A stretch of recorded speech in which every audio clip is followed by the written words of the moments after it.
నమస్తే, welcome to Suman TV.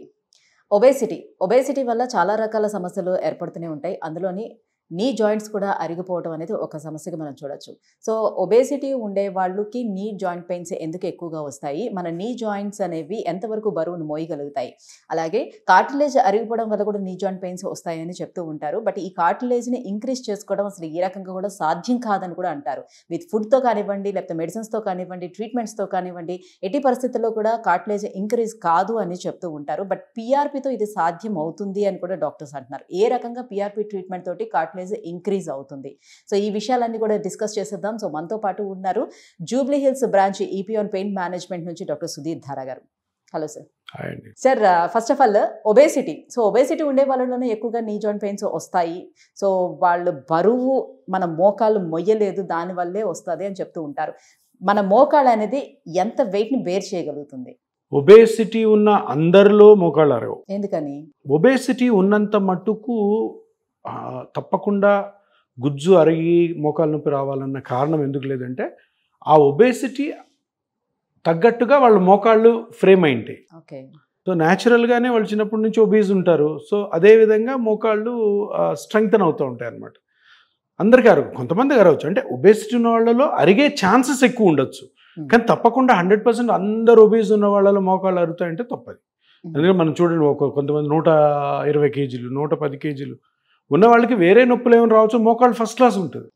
So దానికి కారణం చెప్పలేము అనమాట. అలాగే సన్నగున్న వాళ్ళందరిలో కూడా మోకాళ్ళు అరవని ఉండదు. సన్నగున్న వాళ్ళు చాలా మందికి 40-45 మోకాళ్ళు అరిగిపోయింటాయి. కానీ సడన్గా ఒబేజ్ అయ్యారనుకో, మీరు ఇప్పుడు మరి 20-25 ఇయర్స్ వరకు బాగానే ఉన్నారు, అక్కడి నుంచి టక పెరుగుతూ వచ్చారంటే అప్పుడు మీ మోకాలు అరిగే అవకాశం ఎక్కువ ఉంటుంది. అంటే వెయిట్ ఎక్కువగా పడడం వల్లే మోకాళ్ళు షేప్ కూడా చేంజ్ అవుతుంది అని చెప్తారు కదా. సో అవుతుంది, ఎందుకంటే వెయిట్ ఎక్కువ పడుతూ ఉంటే నీ జాయింట్ మీద ప్రెషర్ పడుతుంది. నీ జాయింట్ మీద ప్రెషర్ పడితే నీ జాయింట్లో స్ట్రక్చర్స్ అరుగుతాయి. ముఖ్యంగా కార్టిలేజ్ జరిగినప్పుడు బోన్ రాసుకొని పెయిన్ రావచ్చు. అదేవిధంగా ఈ వెయిట్ ఏదైతే నీ జాయింట్ మీదకి వెళ్తుందో అది బోన్స్ మీదకి వెళ్తుంది, టిబియా అని కింద బోన్, ఆ బోన్ కూడా బెండ్ అవ్వచ్చు. ఇవన్నీ మెకానికల్ ఫ్యాక్టర్స్ అన్నమాట. కానీ ఒబేసిటీ ఉన్న వాళ్ళలో తప్పకుండా మనము జాగ్రత్తలు తీసుకోవాల్సింది అంటే ఒబేసిటీని తగ్గించుకునే ప్రయత్నం చేయాలి. లేదంటే ఒక 10 సంవత్సరాల ముందే లేదా 5 సంవత్సరాల ముందే అరిగిపోయే అవకాశం ఉంది. 100% అరుగుతుంది అని చెప్పలేము. సో ఒబేసిటీ అన్నది ఒక ఫ్యాక్టర్, ఏది మోకాళ్ళు అరిగిపోవడానికి అని చెప్పుకోవచ్చు. అంతేగాని తప్పకుండా అరుగుతుందని కాదు. కాకపోతే ఇంకొకటి నేను చెప్పినట్టు సడన్గా మధ్యలో ఒబేసిటీ వస్తుంది చూడండి. పెళ్ళి అయిపోయాక ఒబేసిటీ లేడీస్లో రావచ్చు, లేదా పిల్లల్లో కూడాను 20-25 ఇయర్స్ తర్వాత సడన్గా డిఫరెంట్ రీజన్స్ వల్ల ఒబేసిటీ వస్తే వాళ్ళలో ఫాస్ట్గా అరిగిపోయే అవకాశం ఉంటుంది. కొంతమంది స్టెరాయిడ్స్ వాడుతుంటారు బ్రాంకిల్ ఆస్తమాకి, వాళ్ళు లావ్ అయిపోతారు. లావ్ అయిపోయినప్పుడు ఆ ఏజ్లో సడన్గా లావ్ అవడం వల్ల మోకాళ్ళు అరిగిపోవచ్చు. అదే పుట్టుకతో లావుగా ఉన్న వాళ్ళలో అరగొచ్చు, అరుగుదల అంత విరివిగా వీళ్ళలాగా ఉండదు అన్నమాట. సో తప్పకుండా కార్టిలేజ్ అరిగిపోవడం అన్నది ఒబేసిటీ పీపుల్లో ఉంటుంది, బట్ అందరిలో ఉండదు. బట్ జాగ్రత్తగా ఉండాలి, ఒబేసిటీ తగ్గించుకోవాలి. సో కార్టిలేజ్ అరిగిపోవటం అనేది ఎంతవరకు అరిగితే తిరిగి రీజనరేట్ చేసుకోవడానికి అవకాశం ఉంటుంది? పూర్తిగా అరిగిపోయినా కూడా రీజనరేట్ చేసుకోవచ్చా? సో మీరు కూడా చాలా ఇంటర్వ్యూస్లో చెప్పారు, కార్టిలేజ్ అనేది రీజనరేట్ అవ్వటం మెడిసిన్స్తో కానీ ఫుడ్తో కానీ అసలు సాధ్యం కాదు అని. సో ఇప్పుడు పీఆర్పీతో అయితే ఏ రకంగా పూర్తిగా అరిగిపోయినా కూడా ఏ రకంగా రీజనరేట్ చేసుకోవచ్చు? చాలామంది మన ఆర్థో ఫ్రెండ్స్ చాలామంది, కొంతమంది కార్టిలేజ్ పెరగదని సోషల్ మీడియాలో చాలాసార్లు చెప్తున్నారు. 100% రాంగ్. అది కార్టిలేజ్ పెంచే క్వాలిటీ మన బ్లడ్లోని గ్రోత్ ఫ్యాక్టర్స్కి ఉంది కాబట్టి దాన్ని గ్రోత్ ఫ్యాక్టర్ అన్నారు. ఆ గ్రోత్ ఫ్యాక్టర్ అన్నది రాంగ్ కాదు కదా. గ్రోత్ ఫ్యాక్టర్ని ఆ సెల్స్ని ఎందుకు అన్నారు? ఎందుకంటే అవి గ్రో చేస్తాయి. ఆ సెల్స్ని ఎక్కడ వేస్తే అక్కడ గ్రో చేసే కెపాసిటీ ఉంటుంది. సో ఆ గ్రోత్ ఫ్యాక్టర్సే ప్లేట్లెట్స్ మీద ఉంటాయి అన్నమాట. సో ఈ గ్రోత్ ఫ్యాక్టర్స్ కరెక్ట్ పద్ధతిలో కానీ కార్టిలేజ్ అరిగిపోయిన చోట వేస్తే తప్పకుండా గ్రోత్ అనేది ఉంటుంది. ఎంత ఉంటుందని చెప్పలేం కానీ తప్పకుండా గ్రోత్ ఉంటుంది.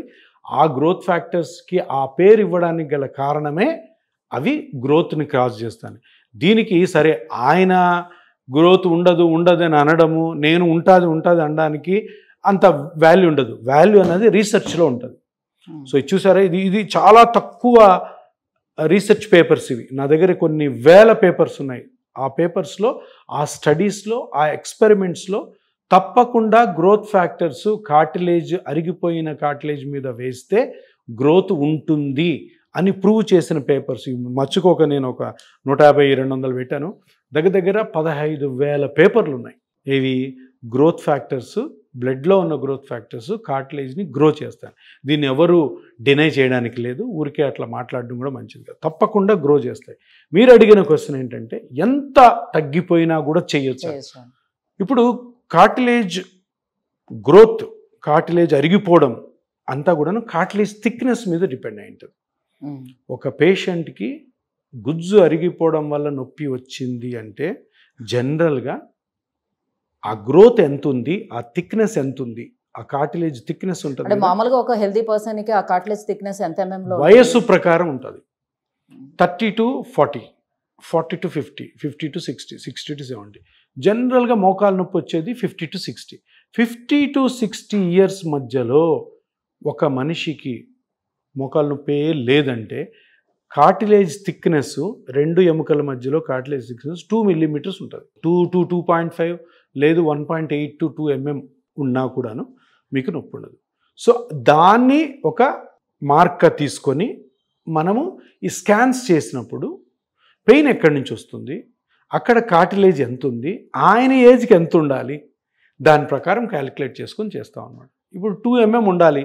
55 years ఒక వ్యక్తి వచ్చాడు మీ దగ్గరికి, సివియర్ పెయిన్తో ఉన్నారు. అక్కడ కార్టిలేజ్ మోస్ట్లీ కార్టిలేజ్ వల్లనే ఆయనకి నొప్పి వస్తే 0.6, 0.5, 0.7 అలా ఉంటుంది. ఓకే. సో అది కార్టిలేజ్ అక్కడ డ్యామేజ్ అవ్వడం వల్ల, అదే పార్ట్లో అవ్వడం వల్ల అక్కడి నుంచే నొప్పి వస్తుంది. కాబట్టి దాన్ని కార్టిలేజ్ అరిగిపోవడం వల్ల వచ్చే నొప్పి అని చెప్తాం. దాన్ని ఆస్టియోఆర్థరైటిస్ అంటారు. మీరు పిఆర్పి చేసిన తర్వాత దాన్ని ఎంత వరకు ఇంక్రీజ్ చేయగలుగుతారు మాక్సిమం? సో ఇప్పుడు అక్కడ మార్క్ ఏంటి, ఇక్కడ ఈ పక్క లోపల భాగంలో 2 mm ఉండాలా, అది 0.5కో 0.6కో వచ్చింది. ఇప్పుడు మన టార్గెట్ అంతా అదే అనమాట. ఓకే.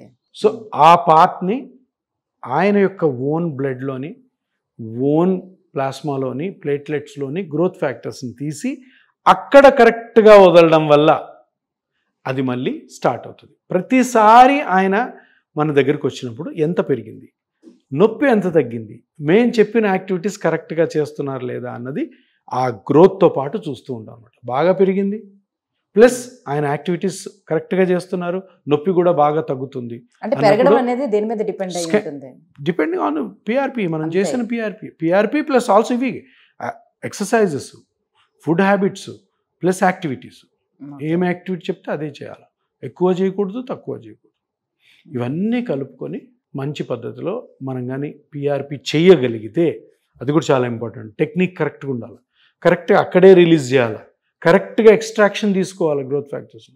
మంచి గ్రోత్ ఉంటుంది, మంచి రికవరీ ఉంటుంది. సో ఇప్పుడు పిఆర్పి ట్రీట్మెంట్లు చాలా మంది చేయడం అనేది స్టార్ట్ చేస్తున్నారు, బయట చాలా క్లినిక్స్ ఉన్నాయి. సో వాళ్ళతో కంపేర్ చేసేటప్పుడు ఈపియాన్ యొక్క స్పెషాలిటీ ఏంటి, ఎందుకు ఇక్కడ సక్సెస్ రేట్ ఎక్కువగా ఉంటుంది? ఈపియాన్లో ఒక సిస్టమ్ ఉంటుంది. మీరు దగ్గర 8 years అయింది స్టార్ట్ చేసి.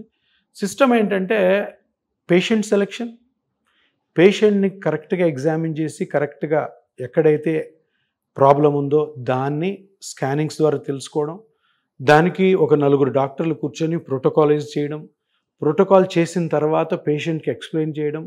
పేషెంట్ని సెలెక్షన్ చేసుకునే విధానం ఎలా ఉంటుందంటే, మేము చెప్పినట్టు మా కండిషన్స్ అన్నిటి కానీ మీరు పాటిస్తేనే మేము ట్రీట్మెంట్ చేస్తాం, లేదు మేము చేయలేమన్న పక్షంలో జనరల్గా చెయ్యం. సో ఇది చాలా ఇంపార్టెంట్. చేసిన తర్వాత కరెక్ట్గా చేసి కరెక్ట్గా ఫాలోఅప్ పెట్టుకోవాలి. పేషెంట్ మళ్ళీ ట్రీట్మెంట్స్ అయిపోయినాక దగ్గర ఈరోజు 2 months ట్రీట్మెంట్ ఉందనుకోండి, లేదు 1 month ట్రీట్మెంట్ చేసాం, తర్వాత 6 months ఫాలోఅప్లో పెట్టుకుంటాం. ఓకే. ఎవ్రీ మంత్ రావాలి, ఎవ్రీ మంత్ స్కాన్స్ చేస్తాం, ఎవ్రీ మంత్ తను సరిగ్గా పనిచేస్తున్నాడా లేదా, సరిగ్గా మనం చెప్పినవే రూల్స్ అండ్ రెగ్యులేషన్స్ పాటిస్తున్నాడు లేదా అన్నీ కనుక్కొని 6 monthsకి మంచి రిజల్ట్ వస్తుంది. ఇవన్నీ లేకుండా ఏదో బ్లడ్ కొంచెం తీసుకొని దాన్ని మిషన్లో వేసి లాగి బ్లైండ్గా ఎక్కడో దగ్గర కొట్టి మ్యాజిక్ లాగా గుజ్జు పెరుగుతుందంటే అది 100% రాంగ్. సో ఇంత సిస్టమ్ ఉండాలా, ఇంత కేర్ ఉండాలి పేషెంట్ అంటే. రెగ్యులర్గా ఫోన్స్ చేయడం, వాళ్ళు ఇబ్బందులతో ఫోన్ చేసి వాళ్ళకి ఆన్సర్ చేయడం, ఇవన్నీ జరుగుతాయి. కాబట్టి సక్సెస్ రేట్ మిగతా వాళ్ళతో కంటే కొంచెం బెటర్గా ఉంటుంది. సో ఇప్పుడు ఎలాంటి కండిషన్స్లో పిఆర్పి కూడా పని చేయదు? సో మీరు చేసిన దాంట్లో ఏదైనా ఫెయిల్యూర్ కూడా ఉందా? ఫెయిల్యూర్స్ ఉంటాయమ్మా, 10 to 15% ఫెయిల్యూర్స్ ఉంటాయి. ఫెయిల్యూర్ అంటే ఏం లేదు, దీంట్లో ఫెయిల్యూర్ ఏంటంటే మనం అనుకున్న రిజల్ట్ రాకపోవడం, మనం పేషెంట్ని హ్యాపీ చేయలేకపోవడమే ఫెయిల్యూర్. పేషెంట్ వస్తారు, సార్ నొప్పి నాకు చాలా ఉందని, అంత అయినాక సార్ అనుకున్నంత రాలేదు సార్, ఉంది కానీ తగ్గలేదు సార్, 100%ని మనం హ్యాపీ చేయలేము. సో అప్పుడు మళ్ళీ మేము తప్పకుండా దాన్ని పరిశోధిస్తాం, ఎందుకు జరగట్లేదు, పేషెంట్ ఫాల్ట్ ఉందా, మన ఫాల్ట్ ఉందా, మనమేమైనా టెక్నిక్స్ మార్చుకోవాలా, మనం ఏమన్నా వేరే విధంగా చేయాలా, కొత్త కొత్త అప్డేట్స్ ఏమున్నాయి, కొత్త ట్రీట్మెంట్స్ మారాయా ఏమన్నా. సో ఇవన్నీ కూడా చేసుకొని ఆ ఫెయిల్యూర్ను కూడా, ఇప్పుడు ఏంటంటే నేను అన్నాను 100లో 10-15 మంది సరిగ్గా పెయిన్ తగ్గదు, వాళ్ళని ఫ్రీగానే ట్రీట్ చేస్తాం, వాళ్ళకి తప్పకుండా మళ్ళీ మంచిగా అయ్యే వరకు కూడా మాతో ఉంచుకుంటాం. అది తప్పకుండా చేస్తాం. ఇప్పుడు వచ్చిన మా పేషెంట్స్ కొంతమంది ఉంటారు కదా, వాళ్ళకి అంతకు తగ్గదనుకో ఎప్పుడు కూడా వాళ్ళకి ఛార్జ్ చేయము, ఫ్రీగా చేస్తాం. ఎందుకంటే మనం నమ్మకంతో వచ్చారు, కొత్త ట్రీట్మెంట్ మంచి సక్సెస్ వచ్చింది. అప్పుడు నెక్స్ట్ ఎప్పటి వరకు అయితే వీలైతే అప్పటి వరకు కూడాను ఆ పేషెంట్ మనతోనే ఉంచుకుంటాం.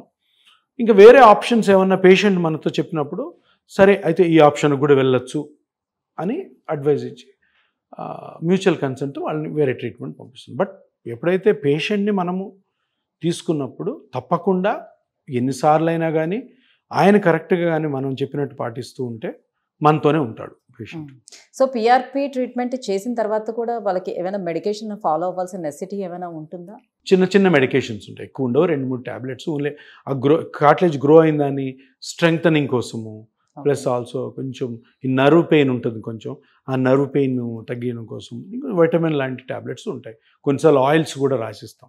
ఇప్పుడు నేను ఒక్క పార్ట్లో అంతా తగ్గి ఉంటుంది, ఒక పార్ట్ పెయిన్ తగ్గదు, అక్కడ కొన్ని ఆయింట్మెంట్స్ కానీ ఆయిల్స్ కానీ పెడతాము. సో అవి ఉంటాయి, సింపుల్ ట్రీట్మెంట్స్, అంటే సింపుల్, ఆ మెడికేషన్తో సైడ్ ఎఫెక్ట్స్ ఏమి ఉండవు. Thank you sir, thank you so much. So PRP తోటి ఎంత గుడ్ రిజల్ట్స్ ఉంటాయి అండ్ ఏ రకంగా కార్టిలేజ్ని ఇంక్రీజ్ చేయొచ్చు అన్న విషయాన్ని తెలియజేసినందుకు థ్యాంక్ యూ. Thank you.